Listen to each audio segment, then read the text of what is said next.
This is going to be Gnostic Media episode number 189. Been a while since you've been on. It's been a while. I've been too busy with other things to do any of this thinking until recently.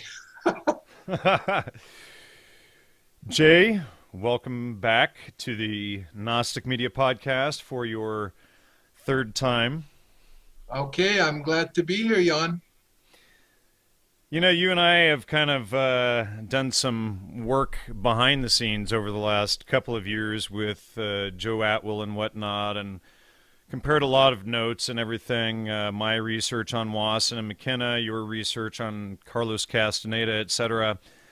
And interestingly, we discovered that it all fit pretty darn well together, didn't we?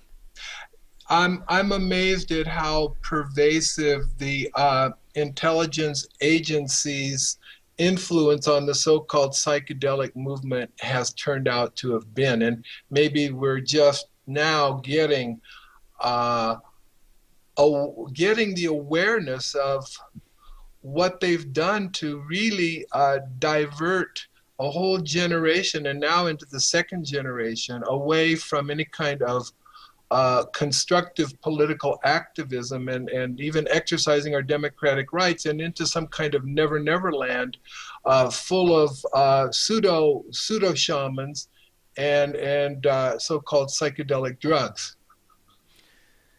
Well, in, what was it, July 2011, I think it was, I went to your place and we did an interview together. And at the time, you weren't sure that the CIA had been behind the disinformation campaign, etc., which you had published as well in your book back in 1993. So what do you have to say to that today? Okay, well, we've learned a lot, and I think you've helped me to see what I suspected was absolutely true. The Freedom of Information Act requests have clarified the fact that Richard DeMille, Barbara Meyerhoff, Carlos Castaneda, evidently Terence McKenna, and of course R. Gordon Wasson were connected and or employed by the CIA. They won't disclose the complete records for the individuals we've just mentioned because supposedly it's protected by national security, whatever that means to them. Yeah, well, what they said was that a search would reveal agency affiliations, you know, and it's funny they use all of this sophist wording, which of course is what the CIA is about sophist wording, but a lot of people think that, you know, that they didn't find any responsive letters means that they didn't find anything at all. All that means is that they didn't find anything that they're going to respond with. Everything that they found, they're keeping to themselves. That's right. That's what I finally understood was responsive means that it's something that they can give us, and they may have lots of information that you and I and others would like to have, but they're for whatever reason, supposedly national security, deciding not to allow us access to that. So, you know, before we get into any more details, I want to state that I really think 2014 is the year we need a comprehensive review of congressional oversight on the Central Intelligence Agency. I think it's time now, in light of what you and I and others have been finding, and of course Snowden, and now today we get this FBI file that was stolen out of the FBI's office in the early 70s. I think it's time to review what kind of oversight we have had or haven't had, and what we need going forward. So I think this is a good time in American history to take a look at our oversight of the intelligence agencies. Now, you're wearing some interesting garb there that I'm sure a lot of people are wondering, what the heck is Professor Fikes wearing there? And I'm sure they want to know everything about it. Is this, you know, what's going on with Professor Fikes here? Right. Well, uh, the the shirt is from the Ho Chunk or Winnebago society, and this is a group that I came in contact with through my political advocacy with Reuben Snake, Native American church roadman and political activist. And the beaded necklace is Tateneve Tokame. It's our mother in heaven, the one that sends us one of the spiritual components that keeps us alive, Kupuri. And then this is a little Mexican beaded lizard that represents the spirit of the boy that became the sun father. So this is all to remind me of what I've learned from my teachers, Native American and Huichol teachers, so that whatever I do is to honor them. Whatever words I speak should be increasing the respect we have for real shamans and real Native American believers in the peyote spirit. You know, since the last time you were on, Joe Atwill and I published our article, Manufacturing the Deadhead, that exposed quite a lot. And, you know, so your work since the last time you were on and our work kind of combines. And Joe and I think the last show that he and I did together was one on weaponizing anthropology, which you and I are going to be going into more depth on. You are a professor of anthropology. I think you just retired from Yeditepe University in Istanbul, Turkey. Is that correct? Well, I'm about to retire. I have some doctoral students that I don't want to abandon, so I'm going to try to work out a way to remain active on their committees because they need my help, and I want to help them to complete their research. But I'm definitely not going to be able to teach in the foreseeable future. So I'm all but officially retired now. All right. Why don't we dive into Carlos Castaneda? The first time you were on the show, we went into your book, Carlos Castaneda. In fact, why don't you hold it up there? Carlos Castaneda, The Psychedelic 60s and Academic Opportunism, or I think I said that wrong, Academic Opportunism and the Psychedelic 60s. And you've made a lot of new discoveries since that episode. And when was that? Was July 2011. I forget the episode number, but people can search that on the website. Right. Why don't we start off by talking about Carlos Castaneda and some of the updates that you've found since then and since you published your book in '93? All right. Well, I think the most important is the birth certificate that I obtained through a friend in Peru. And the birth certificate is something I sent you a copy of so you know that I didn't manufacture what I'm saying here. The birth certificate shows that he was born on Christmas Day, December 25th, 1925, in Cajamarca, Peru. This is a town in the mountains of Peru. And his father and mother were not married at the time he was born. So he was a bastard child. Yes, he had no parents that were married. Now this is significant. I discovered, I think, because this goes to the heart of his idea about erasing personal history. And this is something he advocated in his books and something he did in his personal life. So how does this relate to not having parents that were married? I think he felt ashamed, and we have to think back to 1925 in a conservative Catholic world that he grew up in, what that would mean.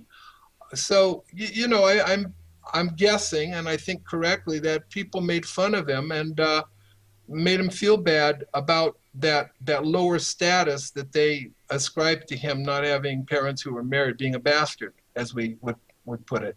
So he did actually do a great job of erasing his personal history. I mean, you look at the BBC documentary, Tales from the Jungle, about Carlos Castaneda, and they hold up his death certificate, and it states that he was born in 1935 in Brazil.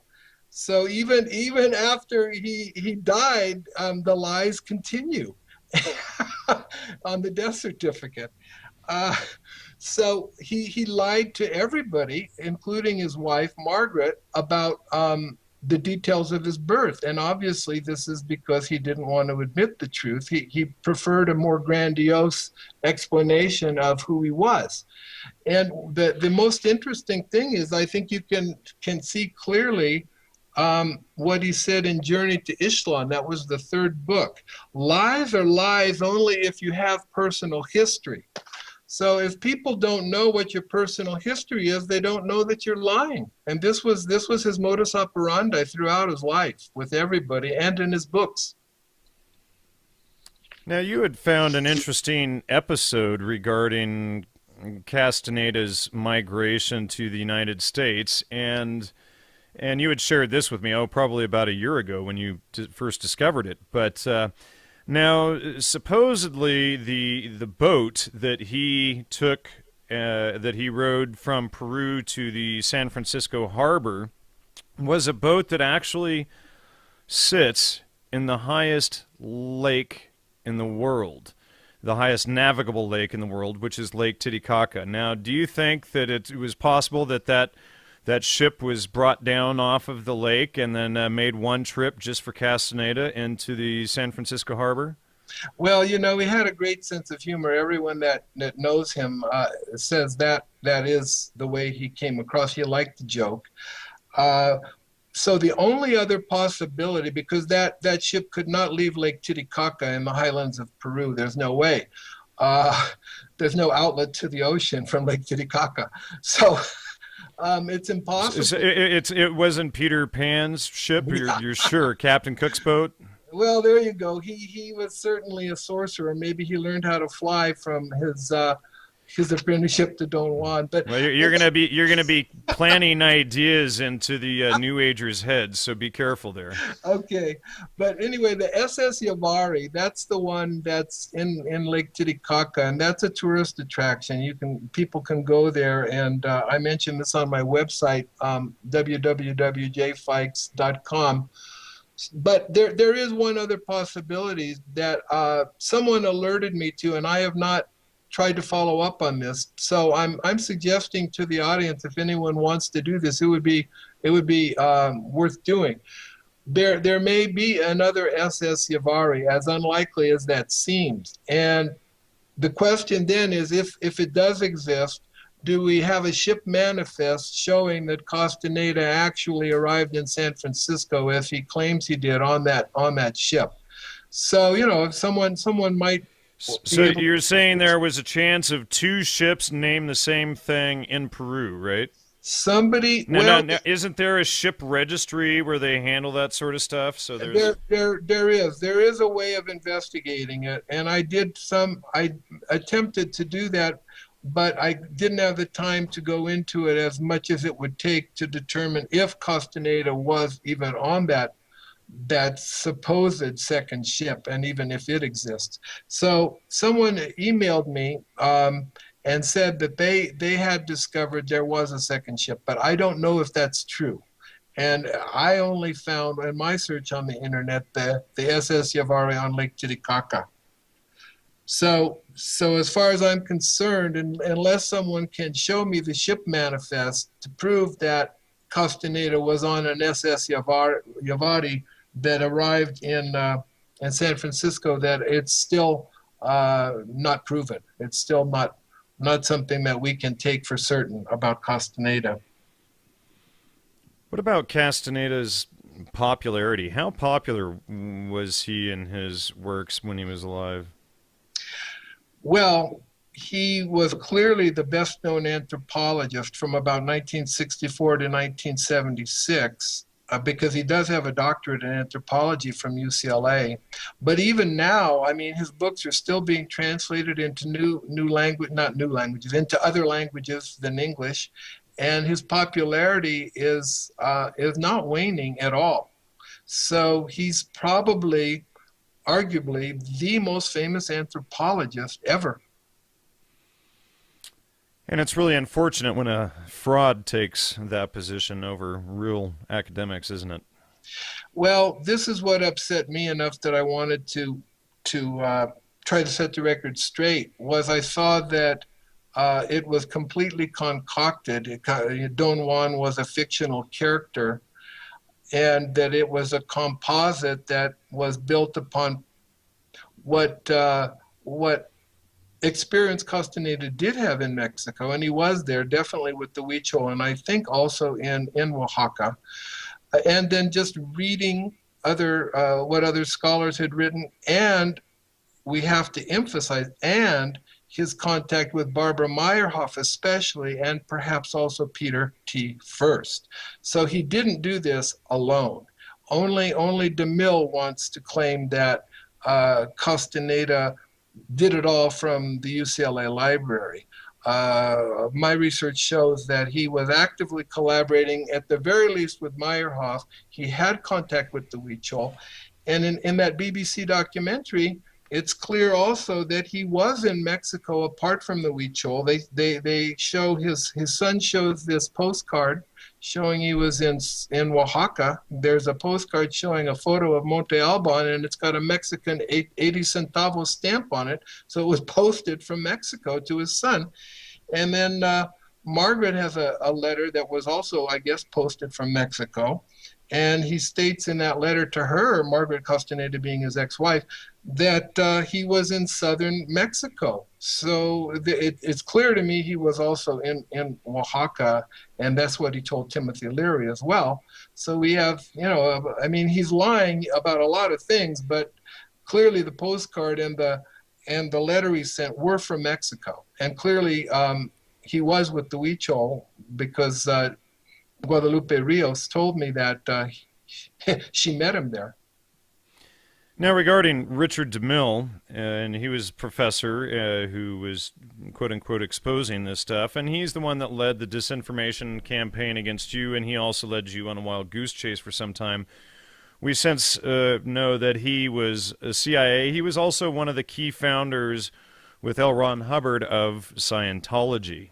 And so this is who Richard DeMille was, who was the first so-called debunker of Castaneda. And what the CIA commonly does is when one of their agents is bound to get caught, eventually, what they'll do is they'll kind of scapegoat them and make it, put them out for sacrifice and make it look like they did the whole thing on their own, because in actuality, we know, for instance, like Gordon Wasson, he headed MKUltra Subproject 58. We know that he worked with Aldous Huxley and Alan Dulles at the, Alan Dulles was the head of the Century Club the head of the CIA, and they worked together at the Century Club. But we also know that Carlos Castaneda, and we have the letters, met up with Gordon Wasson at the Century Club to have lunch with him and discuss all of this stuff. Yes. Wasson basically was very careful about what he wrote about Castaneda, and he asked for field notes from Castaneda and supposedly got some, but it's clear to me that they're not really field notes. They're something that Castaneda provided for Wasson. DeMille, I had a very difficult relation with DeMille. What finally made me realize that he was not a normal scholar was when I asked him for a copy of the interview he did with Barbara Meyerhoff, because he only published part of it in his book, The Don Juan Papers. And there were nuances that I was quite eager to examine that would have been unpublished and contained in the cassette tape. So I wrote him and asked him for a copy, and he said that it was destroyed. He destroyed it and gave some very lame excuse about that. So another tactic that I see the people who are involved in intelligence work that they take is to destroy the evidence, so nobody can prove that anything was other than what they claim it is. So this is what he did. He destroyed the tape. So all we have is his word about what was in that interview with Barbara Meyerhoff. But if Meyerhoff herself was CIA, as it appears she was, then the two of them could have made up all of it, and we wouldn't know the difference because we don't have a tape to refer back to check up on them. So it's really disturbing that there's so little evidence, but the lack of evidence actually does speak very loudly. We have no field notes for this so-called waterfall jumping that I wrote about in the book about Castaneda. That really was just the tip of the iceberg, but it's the clearest example we have yet of the fact that none of those three scholars, First, Meyerhoff, or Castaneda, have any field notes or any recordings to corroborate what they claimed they witnessed. First in Meyerhoff with Ramon Medina Silva, and Castaneda with Don Genaro, and supposedly this waterfall stunt that they all witnessed independently, supposedly. And that's one of the big things that's touted around as Yeah, like proof of the shaman's power, right? that's right. The shamanic balance metaphor that they use is very important, and if you follow the use of that shamanic balance metaphor, you'll see that that has become actually a kind of index of New Age pseudo shamanism. They think that it's something very meaningful when in fact it's a concoction, it's a fabrication. Well, sophists never mind concoctions. But, let me just mention Fierce. Now, Fierce actually had threatened your publisher for your first book that you published on this in 1993, and Right. your publisher backed down. Is that correct? That is correct. And because of that, I decided to file a complaint against Dr. First with the American Anthropological Association's Ethics Committee. I considered suing him. I did go to an attorney, John Tomar, and we talked about it, and he gave me his ideas, and it would be very costly. That was the main reason I couldn't do it at that time. But at any rate, to get back to the main point, yes, First was actively defaming me. He was making up all kinds of defamatory statements about me. The only thing he didn't say was that I was a homosexual, because by that time that was politically incorrect by the 90s. Otherwise, he probably would have said that. But he had claimed I made a death threat and just all kinds of absolutely imaginary things to get people to distance themselves from me. But how did he do it? The publisher, he basically just said, I'll sue. I don't want to, I'm not going to point out anything that's wrong with the book. I'm not going to give you any page numbers, but if you decide to publish it, then I'll sue. So they backed down at that point because they didn't have any insurance. So what happened then? Okay, I sent a letter to the American Anthropological Association's Ethics Committee, and I was joined in that by Professor Phil Wigand and Juan Green. So the three of us all had our own negative experiences with Dr. First, and each of us complained about different things to the ethics committee, but the ethics committee, without any justification, discarded all three of the complaints, and they never gave us what First wrote to them, and they disbanded the part of the ethics committee that had to do with adjudicating. So somebody on the ethics community was clearly dirty and being influenced there. Then That's one conclusion. The other conclusion is that First maybe threatened to sue them, and they didn't have enough money, because that was why my publisher backed out. They didn't have the insurance. but So that's what the ethics committee is there for, is to look exactly, into this whole thing, right? exactly. So I And mean, to me, it sounds to me like if these guys are all agents, and when you get into Fierce work, it's a load of crap. it Most is. of it. Most of it. Most of it's just garbage. And this guy is touted all over the place as some expert for anybody who wants to look up Fierce work and actually try to fact check his stuff. It's just a load of crap. But Okay, let me just interrupt for 1 second though, because all right, you're onto something that recently I have concluded does explain why they did nothing. It could have been the fact that they were worried about being sued by First. We don't really know because they never gave me any reason for failing to research the complaints we made.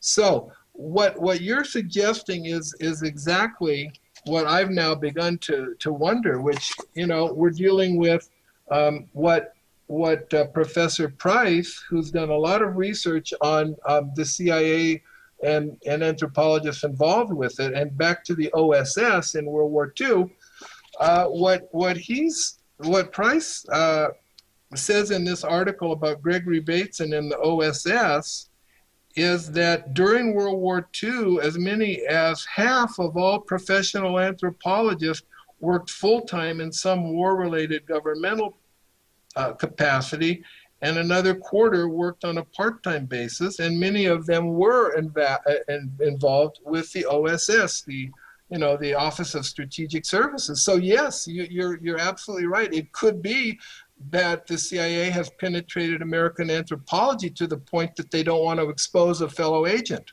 Well, sure, and this is, I see this kind of. In fact, you and I have both experienced this type of thing going on with other professors in anthropology itself. You and I have experienced definitely. it. Definitely. And this is a classic tactic that people need to be aware of, because it goes back to what happened to John Allegro when Wasson defamed him.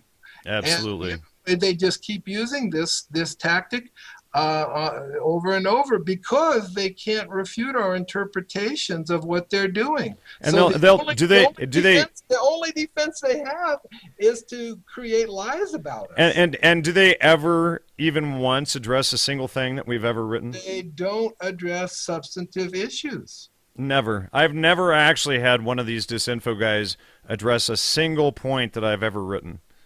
So this is their modus operandi. When they can't refute it, then go on the attack and defame the person who's uncovered your phony work. Right, exactly. Yeah. Now, let me ask you this. How did Carlos Castaneda hook people? This was very interesting. Of course, his first book came out in 1968, and there were three plants that were central to what he claimed was his gaining access to an extraordinary reality that was the world of the sorcerer, his so-called mentor, Don Juan Matus. So what were those three plants? One was peyote, two was Jimson weed, datura, and three was the psilocybin mushrooms. So Castaneda was at that point seemingly writing something authentic about his research in Mexico with this so-called Yaqui Indian sorcerer, and that these three plants were actually the teachers. Peyote would teach wisdom, and he would gain an ally, Castaneda would gain an ally through ingesting datura and the psilocybin mushrooms. So that was how we hooked people, because people were already, the audience had been prepared for at least 15 years, going back to Aldous Huxley, and the mescaline ingestion that Huxley had gotten involved with back in, I think, 1953. Surprise. Then there was Wasson in 1957 with the publication about the Mazatec mushrooms, and then, of course, peyote and the Native American Church. People already knew about that. So all of these, and Jimson weed was well known, at least in California. There were American Indians in California still using it. Still, some today may still be as well. So anyway, what Castaneda did was take this kind of interest in psychedelics and then take it out of its context in the United States and transpose it over to Mexico, which is exactly what Wasson had already done back in 1957. What's interesting is these people all seem to be very adept at public relations, and Wasson obviously was trained by his close friend Edward Bernays, who is the father of propaganda. Terence McKenna admitted in an audio recording that he was a PR guy. You mean, am I the alien ambassador, whether I like it or not? Well, I often, when asked this question, I've said, it beats honest work. I mean, my brother is a PhD in 3 subjects and works in hard science, and I don't think it's brought him immense happiness, not that he's despondent, but I was always kind of a slider. And certainly when I reached La Chorrera in 1971, I had a price on my head by the FBI. I was running out of money. I was at the end of my rope. And then they recruited me and said, with a mouth like yours, there's a place for you in our organization. And I've worked in deep background positions about which the less said, the better. And then, about 15 years ago, they shifted me into public relations, and I've been there to the present. And of course, people don't get that a PR guy is a paid liar. And they'll say, well, Terence McKenna liked to tell stories, and he was recruited by the Mushroom. But get this, folks, somebody who is in propaganda, who is in public relations, is a paid liar there to fool you. A bard, if you look it up even on Wikipedia, it says someone who is hired by the king to tell the king's story. Right. Terence McKenna went around all the time saying, I'm a bard. Exactly. Well, we saw, the damage they did with tobacco, claiming it was non-addictive, and they knew all along it was highly addictive. So yeah, I mean, this is a big part of PR, is to sell products. Now, in this case, with Wasson and Castaneda and First and Meyerhoff, they're not really selling products, but what they're doing is they're diverting attention away from a political movement that was occurring in the 60s, specifically with the anti-Vietnam War protests and the civil rights movement. They're diverting the attention away from that into this brave new world of psychedelics, that the pseudo world that they were creating for people with their so-called publications. And yeah, there was an attempt there to keep people from further examination of foreign policy issues, and specifically CIA involvement in all kinds of covert operations throughout the world.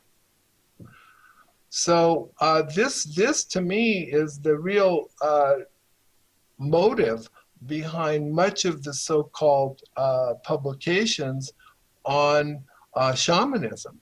And that's what people need to be aware of, is it is a PR campaign. It is definitely a public relations campaign. The red herring for counterculture, as you called it earlier it's today. A red herring for the counterculture. You give them a pseudo-reality, a separate reality, as Castaneda called it, that isn't real. All right, so let's get into...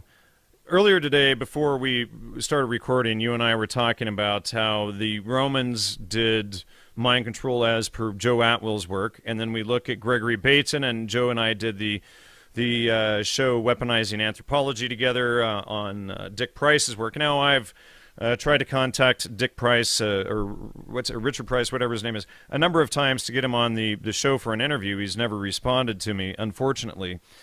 But what we have then is this pattern from Roman into Soviet, and then the Soviet stuff is adopted possibly into the Piltdown hoax with Pierre Teilhard de Chardin, etc.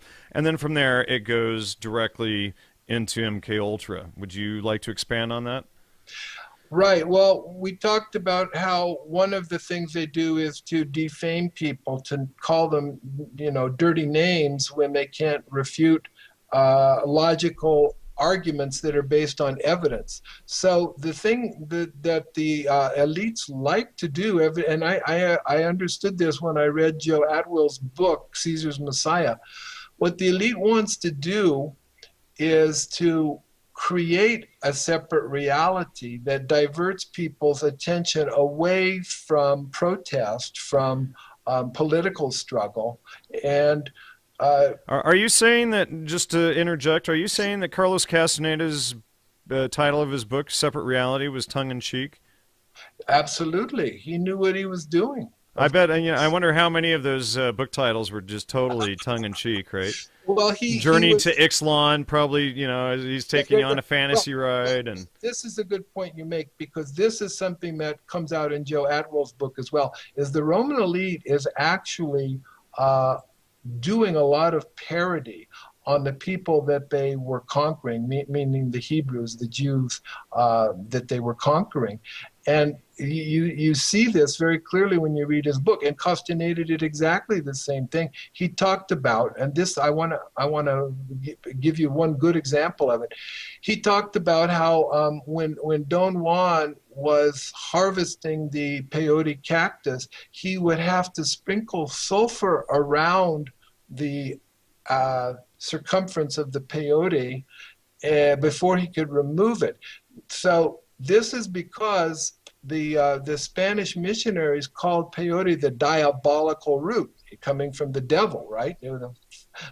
So the sulfur is a way to laugh at the Inquisition, but the Inquisition was not funny for Mexican Indians. They were tortured and executed if they were found to be using peyote during the days when the Spaniards were practicing the Inquisition in Mexico. So the parody we see is like laughing at the victims of colonization, whether it's Castaneda with the Mexicans using peyote, the Mexican Indians using peyote, or whether it's the Roman elite laughing at the Jews that they're conquering and torturing. So yeah, it's a real horrific form of putting down people through dark humor. let's go into Gregory Bateson and how this whole thing ties together out Right. of That's the right. the Soviet history, going from the Roman out to Soviets, and then how did he bring it to us? Okay, well, Bateson, what he did was he And, wrote. and, and let me just interject real quick. Yeah, Bateson, he was the husband of Margaret Mead, and yes. the two of them were both at the Macy Foundation conferences. We know for a fact that both of them were key founders, along with Huxley and Wasson, etc., of MK Ultra. These two have been paraded around as academic heroes for the last 50 plus years. Well, I don't feel comfortable saying that about Basin, because his intellectual ability was something that inspired me. So, The but point wait, being is that he was a part of MK Ultra. He was one of the key founders behind all of this crap that's been going on, and we can prove that he was at the Macy conferences. He and his wife were both there. They were key figures helping to promote this entire meme that spread through society. okay. So anyway, what's relevant in terms of trying to understand the strategy that the intelligence agencies take when they want to divert or prevent some kind of protest is what Bateson gave them to think about. In 1944, he published a report that was given to the OSS, and later it turned up in the files of the CIA when David Price found it there through a Freedom of Information Act request. But anyway, what does he say in there? He says a lot of interesting things.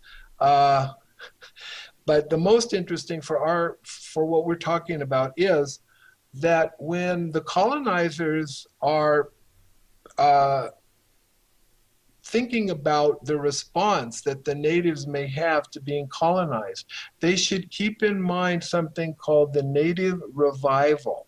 And what Bateson meant by that was to find some aspect of the native culture that could be used as a self-esteem booster or a tourist promoter. So if we think about how this worked with the Huichol, it was clearly the beaded necklaces, the yarn paintings, and the peyote hunt that they used to get non-Huichols involved with Huichol culture and make Huichol feel that they had something very valuable and still have something very valuable. Bateson said this is the way that the Russians dealt with the natives in Siberia. They would let the natives exhibit for the colonizers some aspect of their culture, a dance or whatever it might be, singing, and they would then reward this. So they would be the spectators who'd be applauding this performance that the natives would give them. Why was this important? Because then the natives, even though they were colonized, felt that they were appreciated at some level by the colonizers. So this idea of a native revival was a way to kind of create a softer form of colonization that would prevent the natives from taking matters into their own hands and becoming more militant or more nativistic, which is what we saw with the ghost dance, for example, in the United States. So he was advising the colonizers, like the British and the Dutch, to use the same strategy that the Russians had used in Siberia to create a native revival and to reward them for whatever kind of trait that they had that they could exhibit and get the attention of the colonizer. And I think this is exactly what they did then later with the Mazatec and the Huichol and the Mayan. All of these waves, let's call them, waves of diverting American counterculture into Mexican Indians were predicated on the advice that Bateson gave back in 1944 of having a native revival, but I guess it got renamed later as the Archaic Revival. Is that what you understand? Yeah, that's exactly right. And it appears that Terence McKenna was familiar with all of this. And again, like I said, Gregory Bateson working with MK Ultra, working with Aldous Huxley, Wasson, etc. We know for sure with Huxley, I don't know if he and Wasson directly communicated. If they did, that would be huge. But then Terence McKenna takes this and remarkets it again as the Archaic Revival, which we discussed in our article, Manufacturing the Deadhead. So the theme here is neo-feudalism. And what we've also found is that aside from just this native revivalism, they do want to bring about a new dark age. In fact, Terence McKenna called himself a new dark age, or that he wanted to bring about a new dark age. And so, we have that quoted in that article. But so neo-feudalism was essentially the agenda, get us all back into a neo-feudalist society. And then, as I discussed with General Stubblebine in that interview, and he admitted that Aldous Huxley, as far as he could tell, was in charge of MK Ultra, I had discovered that it looked very obvious that Aldous Huxley was one of the key people, if not the head of MK Ultra, directing the studies, etc., to be done. You agree with that statement as the former head of Army Intel. And can you give any information on what Aldous Huxley's position was? I don't think I should. But that whole thing, all, the intel, all of that ties in together, and it kind of makes this nice little bow that they were using against us, trying to drive us, essentially using Huxley's Brave New World to recollide us into ancient Hindu society with the ancient Hindu caste system. The alphas, betas, deltas, epsilons in Huxley's book would become, the Hindu caste society became Huxley's, alpha, beta, delta, epsilon, etc. So this was the agenda, and this stuff goes all the way back to the Mahabharata. So, excuse me, do you see a continuity yourself with these strategies that the elites use? Absolutely, and we didn't talk in much detail, but this is what Joe Atwell's book clearly shows, is that the Roman elite created a pacifist messiah because they were having such difficulty in getting control over the militant Hebrews, the Jewish freedom fighters, who were trying to keep the Romans from taking over Jerusalem and eradicating their religion and enslaving them, basically. But anyway, so how did they do this? They used specifically the book of Daniel, and they had the Wars of the Jews written by Josephus, who was an adopted member of the Flavius elite family. And he wrote this propaganda piece, let's call it that, because it was. He distorted dates of what the Romans actually did when they were conquering Israel and Judea, because they were two southern and northern kingdom. But anyway, so he distorted the dates to align the conquest that the Romans were carrying out under Titus, right, to make it look like it all fit the prophecies of the prophet Daniel. But it was a propaganda piece. And then the New Testament was written by somebody else. So these two supposedly independent books that appeared at the same time were a strategy by the Roman conquerors to create a pacifist Messiah and say that this was all prophesied in the book of Daniel, that Jesus was the one that was going to be the Messiah. So they set this up, and they knew that a lot of the people at Qumran, through the Dead Sea Scrolls, we now know this is true. This is what Joe has mentioned. They knew that the militant Jews themselves were waiting for a Messiah, but their Messiah would be a military savior, someone like Ataturk, who liberated the Turks from the Europeans who occupied their territory. So their Messiah would be a nativistic liberator that would eject the enemy out of the territory that they had always had as their own. So it's clear when you read what Caesar's Messiah is about.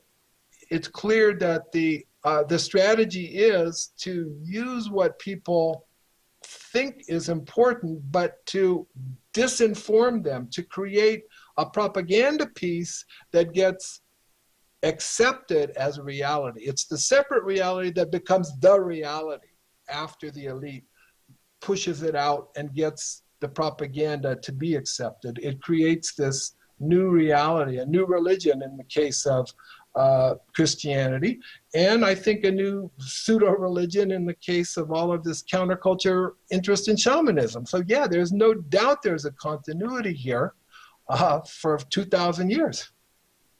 What do you have to say about textual inconsistencies and contradictions? Okay, this is very important, because what we mean in English when we say we have to read between the lines is that we take more than one text and we start to understand that there may be a contradiction when we look at one text and look at another, that two things cannot be true. That it cannot be true that, for example, with Castaneda, he said in the first book that the peyote teaches wisdom. There's a spirit in that plant, Tamatsi, our elder brother. His spirit is in peyote. And then we have Jimson weed and the psilocybin mushrooms that also have spirit, an ally. And then he contradicts that in the third book by saying, oh, well, you know what? This was not real. Don Juan only gave me those powerful plants so that I would shatter my worldview that was an obstacle to me understanding the world of sorcery, the world of Don Juan. So this is a contradiction. You can't have both. You can't have peyote constantly teaching you wisdom and an ally that you have for your whole life because you're using Jimson weed or the psilocybin mushrooms to gain access to that ally. You can't have that your whole life and then be told that, oh, by the way, there's no ally, there's no spirit in peyote. These are just plants I use to shake up your worldview so that you could become a sorcerer.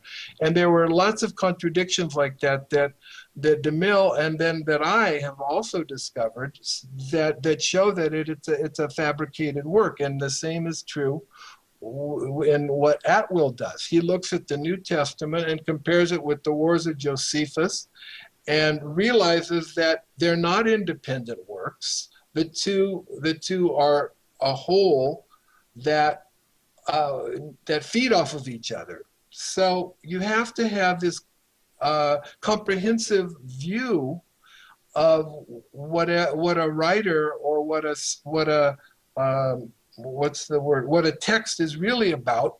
You have to have a more comprehensive view and not read it in isolation, not assume that the New Testament stands alone. And with regard to Castaneda, it's the same thing. Don't assume that his work stands alone. He was networked in with Furst and Meyerhoff, and possibly even Michael Harner. So you've got this overlap that's there, and you've got these contradictions that are there in Castaneda's work. So it's all about disinformation, getting people to accept disinformation by hiding it from them, by making it look like there's something real that everyone is discovering for themselves. But it's not that way. It is PR. You know, I was just looking up Gregory Bateson in the brain database here, and he admits one of his largest influences is Aldous Huxley. We've got him under Harold Abramson. He's at the Macy conferences. Harold Abramson gave him LSD for the first time. Yeah, yes, exactly. And guess who he gave LSD to for the first time? Now that I don't remember. That would be Ken Kesey. Now we have in the online video a conversation about LSD where Tim Leary admits that they're all agents. He says our agency is talking about them driving around in a bus. I think, you know, it's an interesting thing too. As you go around the country, I'm sure you all have this experience. You talk to middle-aged, fairly respectable people in Tucson, Arizona, and they say, this is where the acid thing really happened. Tucson. In San Francisco, this is where it really happened. The Lower East Side, you know, they say that's where it's really happened. And no one has ever really told us what was going on in Los Angeles during those years. I think much more was done down here. There was a much wider range. There were more doctors involved. There were more scientists involved. We had Gerald and Aldous. Yes, right, yeah. And Ivan, of course. Then, of course, it was part of the coolness of the Los Angeles cell, whatever you want to call it, that they kept a, you kept a... Well, you might not call it a cell. Let's call it a cluster. Our undercover agents in Los Angeles were very cool about, and yet they did more in a very laid-back way. And it's never been as public as some of the other, you know, the buses running around the country paying. Yeah, and then Zinberg says that the visionary experience and all the things he was doing at Harvard and the others, his residents and the rest that he was giving LSD to, they never had a visionary or ecstatic or mystic experience, but the whole thing was a California invention. He said, and he said, and the only time it ever happened was when you crossed the Colorado River. He meant, you know, obviously the bus being Ken Kesey, so we know Kesey's an agent, we know Leary's an agent. Here's Bateson dosing Kesey. We also have Bateson at the Lindisfarne Association. Interestingly, at the Veterans Administration Hospital in Palo Alto. Yes. He's heavily involved into cybernetics, which we know is a part of all of this stuff. He's also at the Esalen Institute, which we know is a CIA front to pump all of this stuff out. And, of course, married to Margaret Mead. He's also associated with Norbert Wiener, who's very dirty. And there's some other good ones here that pop up in the database. But... you know, Bateson, along with, you know, and what I want to do is a sort of comparison here. But Bateson, he was in the Office of Strategic Services, the precursor to the CIA in Burma and in Thailand. Right. And then, as you know, this stuff that's coming out about Terence McKenna, he was doing deep background in East Timor in the 70s. So they both have this sort of same type of background. Would you like to talk about that? Yeah, what I've learned about that from reading the David Price essay that I was showing to the viewers a moment ago let me just quote from that, from page 380. Bateson, during World War II, was designing and carrying out what they called black propaganda, which we call disinformation. He was involved with a team that produced radio broadcasts from remote secret locations in Burma and Thailand. He worked also in China, India, and Ceylon. And what they did, this group of broadcasters or disinformers, was they would represent what supposedly was the position of the enemy, meaning the Japanese who were occupying Burma, and they'd mix in a certain amount of facts, but then they'd also put in the disinformation to make the enemy appear more negative than they actually were, kind of defamation. And let me quote this about Bateson, according to Maybe, this author who wrote it in 1987. Bateson helped to operate an Allied radio station that pretended to be an official Japanese station. It undermined Japanese propaganda by following the official Japanese line, but exaggerating it. So this was anti-Japanese propaganda. There's a book by I forget, General McClure maybe, that is called Psych War, and in there's a character called Tom, and your description reading about Bateson right there was almost verbatim to the description of Tom in Psych War against the Germans. Yeah. So I mean, this is classic wartime disinformation, and once you learn how to do it in that context, then you can do it anytime, anywhere. And this is why I think you and I both are upset about MK Ultra, is we're using disinformation on our own citizens. So this is very disturbing. Now, what do you think? And you had read the bit on Terence McKenna. That's right. Yeah. Admitting that he was a deep background and propaganda agent for the CIA or FBI. What do you think about? You read that short article that I sent you on that. What do you think of that article? Well, it's very clear listening to him, and that was I guess a lecture he gave at Esalen Institute. Right, and of course Esalen is a CIA front where all of the intel guys feel all at home with each other. Yeah, there's a lot of probably recruiting of people through that, I would guess, as well. But anyway, yeah, it was transparently clear to me that he was admitting that what he was doing as an agent, which he says they recruited me, was PR, was disinformation, and it. Wait, Jay, wasn't that the mushrooms recruiting him though? Yeah, only for those that want to deny reality in order to hold him on a pedestal, even after he's admitted himself that he was recruited and functioning as an agent.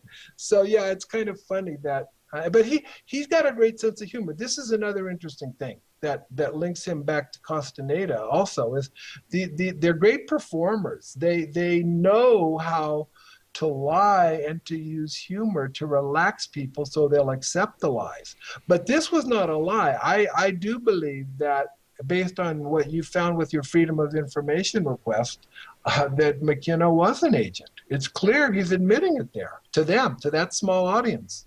Right, and they just never assumed that, back in 93 or whenever that audio was recorded, they never assumed that it would go out to the whole wide world on the internet, and they'd never even conceived of such a thing as YouTube yet. So well, that's a good point. That's right. They assumed perhaps that only this very small circle of people would hear him say that, and maybe he in fact made a mistake in saying that, but it was in good company, in quotes. Sure, so, and of course, being a propaganda, and being a propaganda manager or propaganda agent, he makes a joke about what the alien ambassador and all of this nonsense, right. But this is just part of the storyline that they're always pumping out there to dilute and confuse people, and then they go, well, see, he's an alien ambassador, rather than focusing on his words saying, well, I was on the run from the FBI and Interpol for drug smuggling. I got caught, I had bills to pay, yada yada. And it's like, if you just look at the facts, you don't have to make things up. You don't have to appeal to, the mushrooms told him to do it and they hired him and they paid off the bills and they got him off the hook with the FBI. I mean, if the FBI offered him a job, couldn't the FBI get him off the hook? Doesn't that make more sense rather than appealing to magic? Of course it does. But at any rate, let's go back to this wave after wave of diversion of the counterculture into to Mexican Indian cultures. This started with Wasson, with the Mazatecs and the hippies. At that time, that's what they were called. The hippies, the counterculture, went down there to look for the magic mushroom ceremonies, or maybe not even the ceremony, just give me the mushrooms. And then you had, and this still is going on today, you have people, invading the Huichol and going even into the sacred peyote country and making a nuisance of themselves, but praising the Huichol for the fact that they do have a peyote hunt, but commercializing it now at the same time, which is the classic example of this native revival that Bateson was advocating back in 1944. So we've got Wasson, who's popularizing the Mazatec mushrooms, and then we've got first Meyerhoff and Castaneda, who are popularizing the Huichol peyote hunt.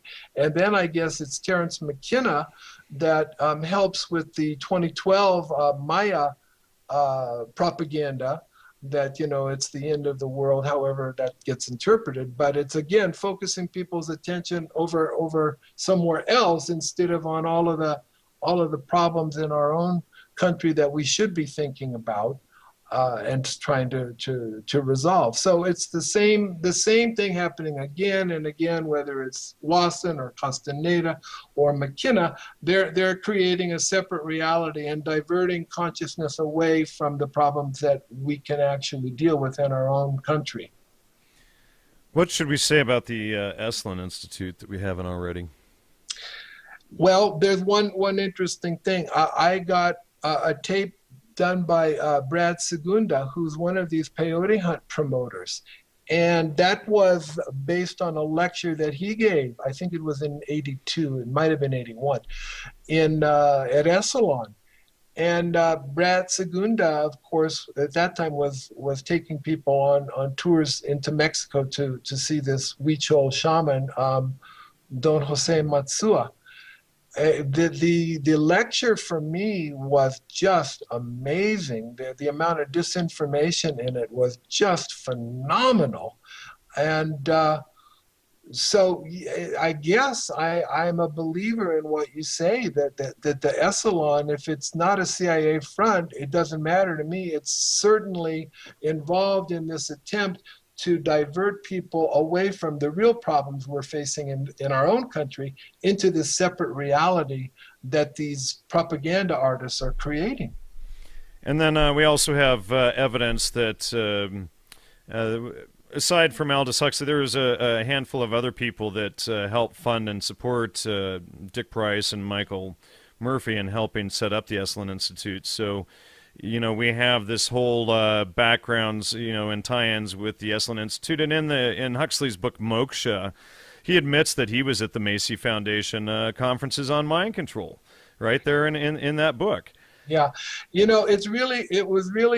is difficult. Let me say this: it is difficult for me to want to see this negative side in Huxley and Bateson in particular, because both of them were very important influences on me, as was Castaneda. Well, and that's how they trick us every time, isn't it? Because if you think of McKenna, a lot of the audio that got out there today came from my personal archives, because I had a friend that worked at KPFK radio station. When she died in 2002, I inherited this whole set of archives. And so, people want to blame me for putting McKenna out there, but his books were already out there and he had already done the radio interviews. All I did was, release the tapes of them about a decade ago. And then in hindsight, I go, crap, look at this guy was dirty as can be, but, yeah. It's hard to admit that we were fooled, isn't it? Yeah. Well, and so that, when I bring up stuff on Aldous Huxley, people get so upset all the time. And you know, he's been promoted. Well, you know what? He's always out there saying and warning us about this thing going on. In an interview from 1958, which is available on YouTube, Mike Wallace begins with the following introduction. This is Aldous Huxley, a man haunted by a vision of hell on earth. A searing social critic, Mr. Huxley 27 years ago wrote Brave New World, a novel that predicted that someday the entire world would live under a frightful dictatorship. Today, Mr. Huxley says that his fictional world of horror is probably just around the corner for all of us. How do you equate Hitler's use of propaganda with the way that propaganda, if you will, is used, let us say, here in the United States? Are you suggesting that there is a parallel? Needless to say, it's not being used in this way now. But the point is, it seems to me, that there are methods at present available, methods superior in some respects to Hitler's methods, which could be used in a bad situation. I mean, what I feel very strongly is that we mustn't be caught by surprise by our own advancing technology. This has happened again and again in history. Technology has advanced, and this changes social conditions, and suddenly people have found themselves in a situation which they didn't foresee and doing all sorts of things they didn't really want to do. Well, now, what do you mean? Do you mean that we develop our television, but we don't know how to use it correctly? Is that the point that you're making? Well, at present, the television, I think, is being used quite harmlessly. It's being used, I think, I would feel it's being used too much to distract everybody all the time. But I mean, imagine, which must be the situation in all communist countries, where the television, where it exists, is always saying the same thing the whole time, is always driving along. It's not creating a wide front of distraction, it's creating a one-pointed drumming in of a single idea all the time. It's obviously an immensely powerful instrument. So you're talking about the potential misuse of the instrument. Exactly. We have, after all technology is in itself morally neutral. These are just powers which can either be used well or ill. It's the same thing with atomic energy. We can either use it to blow ourselves up, or we can use it as a substitute for the coal and the oil which are running out. You've even written about the use of drugs in this light.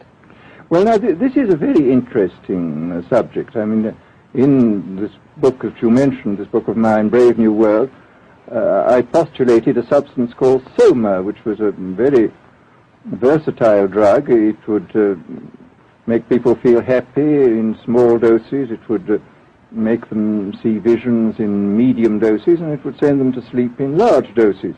Well, I don't think such a drug exists now, nor do I think it will ever exist, but we do have drugs which will do some of these things, and I think it's quite on the cards that we may have drugs which will profoundly change our mental states without doing us any harm. I mean, this is the pharmacological revolution which has taken place, that we have now powerful mind-changing drugs which, physiologically speaking, are almost costless. I mean, they are not like opium or like cocaine, which do change the state of mind, but leave terrible results physiologically and morally.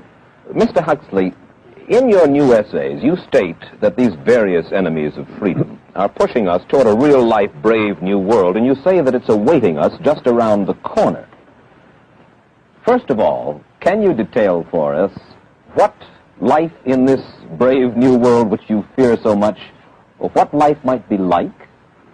Well, to start with, I think this kind of the dictatorship of the future, I think will be very unlike the dictatorships which we've been familiar with in the immediate past.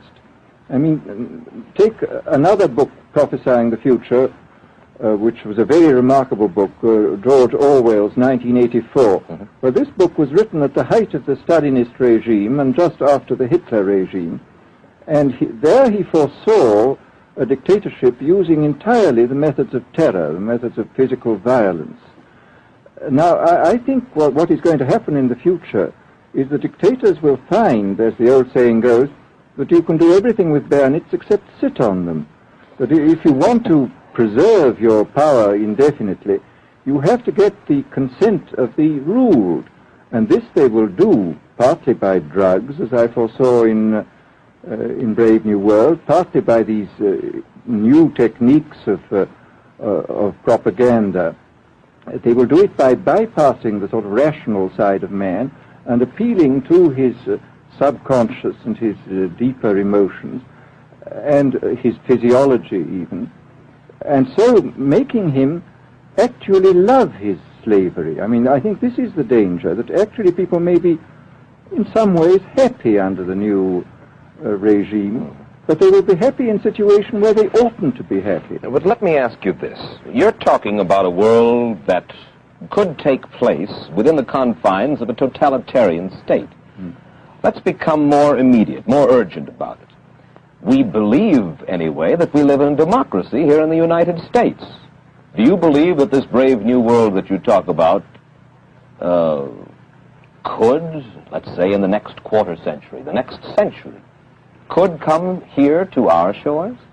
I think it could. I mean, that's why I feel it's so extremely important here and now to start thinking about these problems, not to let ourselves be taken by surprise by the new advances in technology. I mean, for example, in regard to the use of the drugs, we know there's enough evidence now for us to be able, on the basis of this evidence and using a certain amount of creative imagination, to foresee the kind of uses which could be made by people of bad will with these things, and to attempt to forestall this. And in the same way, I think with these other methods of propaganda, we can foresee and we can do a good deal to forestall. I mean, after all, the price of freedom is eternal vigilance. But the issue is he never tells anybody that he was actually one of the key engineers behind it. Right, and, so in his book, Moksha, it's really clear in there that he's actually one of the key people doing this. But here's a quote that comes, it was found in the book, The Meaning of Race by Keenan Malik, and it comes from The Hidden Huxley by David Bradshaw. And Huxley says, quote, about 99.5% of the entire population of the planet are as stupid and Philistine, though in different ways, as the great masses of the English. The important thing, it seems to me, is not to attack the 99.5%, but to try to see that the 0.5% survives, keeps its quality up to the highest possible level, and, if possible, dominates the rest. The imbecility of the 99.5% is appalling, but after all, what else can you expect? And of course, Aldous Huxley's, grandfather was involved in this. His brother Julian Huxley was the first president of the British Eugenics Society. He headed UNESCO, where they pumped all of this stuff out. Aldous Huxley is up there pumping all of this out through the Esalen Institute and through his novels. And, so we can see that this agenda is going on out there. But, ironically, Aldous and his grandfather, Thomas Huxley, were some of the key people to dumb down the masses. And Thomas Huxley, he's the one that put in the compartmentalization in the universities. And then later on in his journals, in his diaries, he's complaining about his own actions and that it should be undone, but here we are 120 plus years later, and it never was undone. But let me just read you this quote right here. It's from Sir Thomas More, from Utopia, Book 1, from this early 16th century. For if you, the rulers, suffer your people to be ill-educated and their manners to be corrupted from their infancy, and then punish them for those crimes to which their first education disposed them, what else can be concluded from this but that you first make thieves and outlaws, and then punish them? And I see Aldous Huxley as one of the most evil sociopaths that have ever walked the planet. When you think of the fluoride in the water and all of the drugs being pushed, and these were all things that were Huxley's dream. He wanted the population totally dumbed down and medicated so that they would love their servitude. And in fact, when you read his book Moksha, his definition of transcendence is somebody who is so high that they love their slavery. Yeah. It's a bitter pill for me to swallow that he was such a negative influence, but as far as the worldview, the way of understanding reality goes, with regard to Bateson, he was very, as you pointed out, very important in cybernetic thinking, and that's why I had a tremendous respect for him, because without a systemic, comprehensive perspective, it is hard to. Well, get this: the cybernetics. Boy, oh boy, when you get into the background of cybernetics, that ties right into the Tavistock Institute, which we know is into that. Oh yeah. Oh yeah. Ted Kaczynski falls under that. Oh, boom! There's Terence McKenna. There's the Lindisfarne Association.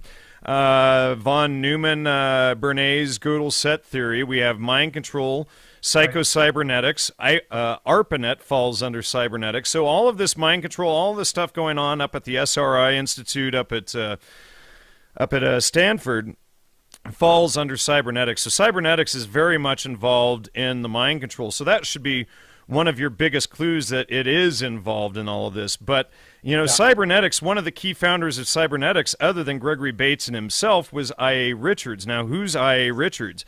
He's the guy who created the 850-word modern English language to go sell around the world that was a totally dumbed-down version of English. That's I.A. Richards. Now, I.A. Richards, he's...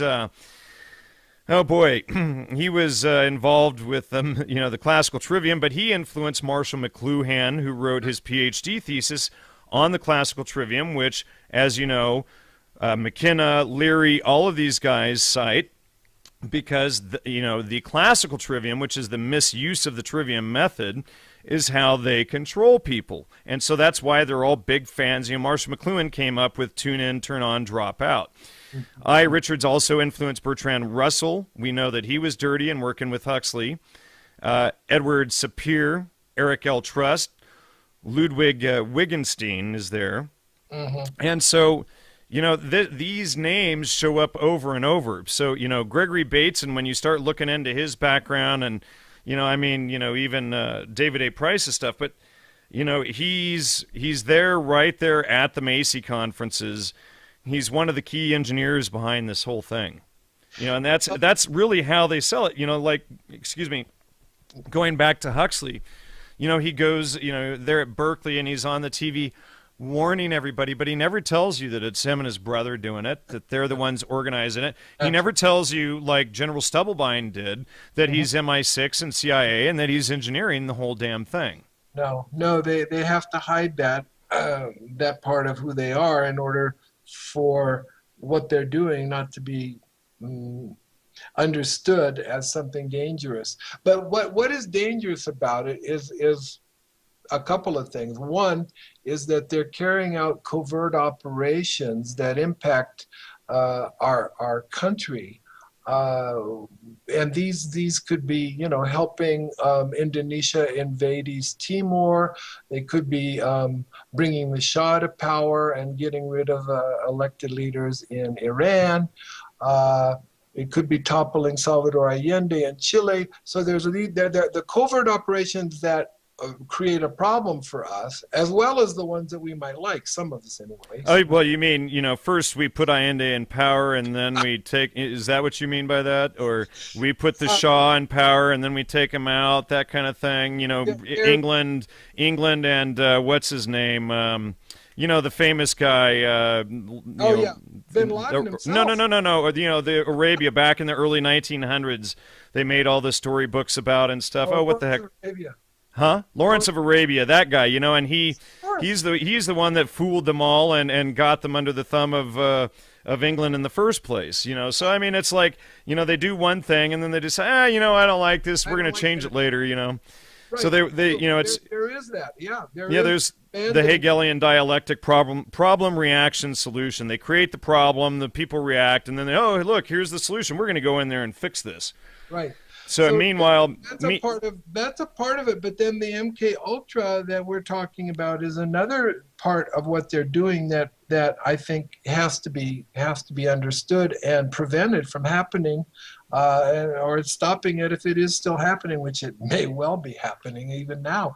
So this is the part of the intelligence agencies that we need to have oversight on, and we need to prevent disinformation from being used to control us. when we're in wartime, what Basin did to me is justifiable because, after all, if we're fighting a war, we have to use disinformation. Right. But Well, outside of that context, it's a different reality. and there's always the issue of the illegality of a standing army under the Constitution and all of this stuff as well. So, I mean, technically we're supposed to have the sheriff and the militia. And we're not supposed to be in East Timor or any of these other places committing illegal acts and then having to go in there and correct them. So, if you don't do the one thing in the first place, you don't have to fix it later on, or so-called. So, I mean, anyway, you get my drift on that. So I understand what you're saying there, but what I'm saying is you don't do something illegal in the first place and then try and correct it with other illegal actions in the second place. Yeah. I mean, we can go pretty far in the reforms that are needed, but I think for starters, the focus has to be on getting more control over what is done by intelligence agencies that are supposedly protecting our national interests. Then we can debate what national interests are. Sure. But I think here's a better plan: level the playing field with the trivium method, and get the intel agencies out altogether. Yeah. Ultimately, if people are educated, then they will be able to prevent these things from happening. Yes, but until they are, these things will continue to happen. There's no doubt that it's going to be that way. So it's very important that we try to get people to learn how to read between the lines, to look for contradictions, to look for things that are public relations schemes rather than a reality in its own right. So yeah, I think this is where we have to start. Then we debate how far we go with the reforms once people are to step one, where they can see that they have been manipulated and lied to. So that's where I'm at. I'm still just trying to get people to the point where they can begin to think for themselves again, if ever they were there. But certainly that, I'd like to see a robust United Nations, because if we go back to East Timor, the United States basically gave intelligence and military hardware to Indonesia so that they could invade East Timor. And Patrick Moynihan, the U.S. ambassador to the United Nations, talks about what a great thing it was that the UN was so ineffective. Well, I'm going to have to disagree with you on that, because there's a lot of the Cecil Rhodes Trust. You've got the Morgan family and all of these corrupt sons of bitches creating the UN, and then the UN is actually driving Agenda 21, which ties directly back into MK Ultra and all of this stuff that we've been talking about. And unfortunately, the UN has been used as a way for the United States to protect Israel's crimes and things like that. Whenever any country has an issue, the U.S. always vetoes it. And, Israel and some of these other countries have gotten away with really horrific crimes against other cultures. So I'm going to, Richard Grove is really exposed a lot of the UN and that kind of stuff on his show, but I'm very leery of that whole thing. And when you get into researching Agenda 21, like James Fadiman, the last legal LSD researcher in the United States, his wife, who was Ken Kesey's girlfriend, right back there again, she makes Agenda 21 propaganda films for the UN today. Mm-hmm. So, I mean, the 60s counterculture people went either into the CIA or into the UN, essentially. And what about, let's go into the attacks on you. What do you think about, what do you have to say about the attacks that have happened on you over the years? Well, I see a real parallel between the UN and the American Anthropological Association, and that being that neither of these institutions is able to control things that they claim they want to prevent, like misconduct or genocide in the case of the UN. So they're basically PR as far as I'm concerned, and maybe you'll agree with that at least. Right. It's a PR tactic to put an institution like Well, the up there. doesn't it even more so though? Doesn't it eliminate our individual sovereignty as a nation to be able to do things either nationally or even locally when we have to answer to things globally to this, this UN run by a bunch of international bankers? The institutions that we set up obviously require oversight, and with respect to the anthropologists, they didn't exercise any oversight. They decided that they would no longer even attempt to investigate allegations that there's ethical misconduct. And so it would be like the UN saying, well, you know what, we're not even going to talk about genocide because we're not going to do anything about it. We're not going to talk about Palestine or anything. We're just going to turn our heads and pretend it didn't happen. That's right. So that's where the Anthropological Association left me, was to say, well, guess what? We're not even going to investigate anything that is allegedly misconduct, which means plagiarism's okay, fraud's okay, defaming other anthropologists is okay.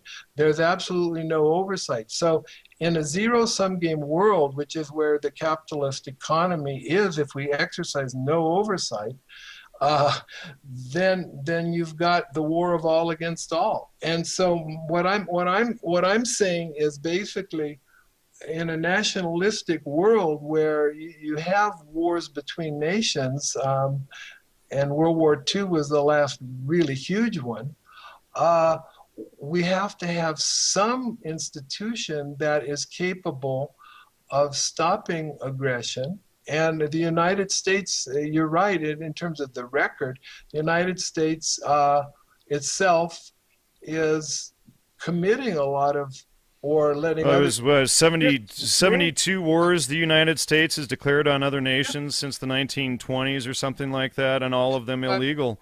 All of them against the Constitution. Not a single one of them was against a country that did anything to us. But, Jay, what is the single most important concept that you want people to take away from this interview? Well, I think that we have a couple of emotional issues, all of us, to deal with. We have to be able to admit we're fooled. We have to be able to develop enough intelligence to understand when we have been fooled by propaganda, by propagandists. And I think part of it also is an emotional block, which is that there's a certain amount of fear that we have when we stand apart from the crowd. And we have to be willing to deal with that and follow truth wherever it may lead us. And this was, one of the things that I liked about this quote from Huxley, actually, ironically. But now I'm following that truth too. And if it turns out that Huxley is part of the problem, then I'm going to have to admit that I was fooled. So I guess that's the big issue here, is to be humble when we are fooled, and to get the intellectual tools we need to recognize when there is propaganda. Textual inconsistency and disinformation are things that all of us can learn to recognize. So I think that's the real message here, is to be humble and develop our intellectual awareness so that we can overcome the mind control that all of us suffer from. And I think when a lot of people they just get so in denial, I couldn't have been fooled, it can't be me. Rather than, what, that was really good, you got me, you laugh it off, and then it's far less likely to happen to you again. But if you sit there and stay in denial, then, it's much more likely that you're going to get caught into the same type of thing in the future. That's right. The only way we can begin to reform the propaganda agencies and agents is to be able to recognize that all of us have been fooled, and learn how to keep it from happening again and again. That's right. Anything else you'd like to add before we wrap it up?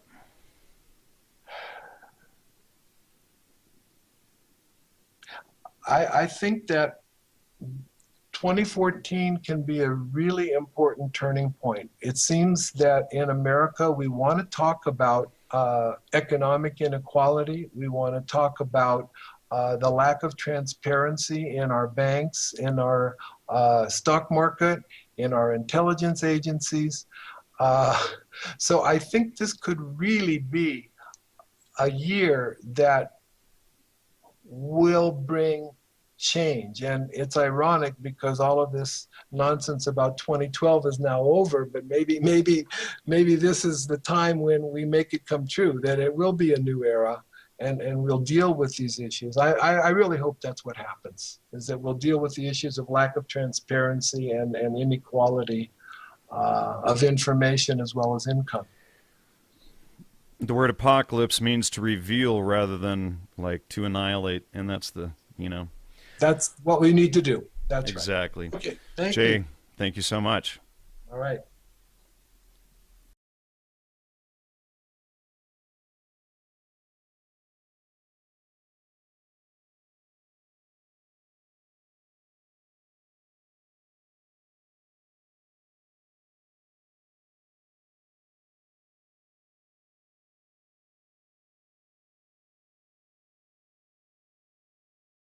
Hi, this is Sarah Parker Grubb, and you're watching Gnostic Media. Remember, always do your grammar first.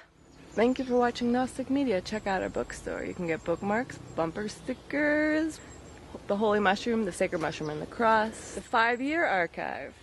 Thank you for watching our latest episode. Remember, don't take it personally.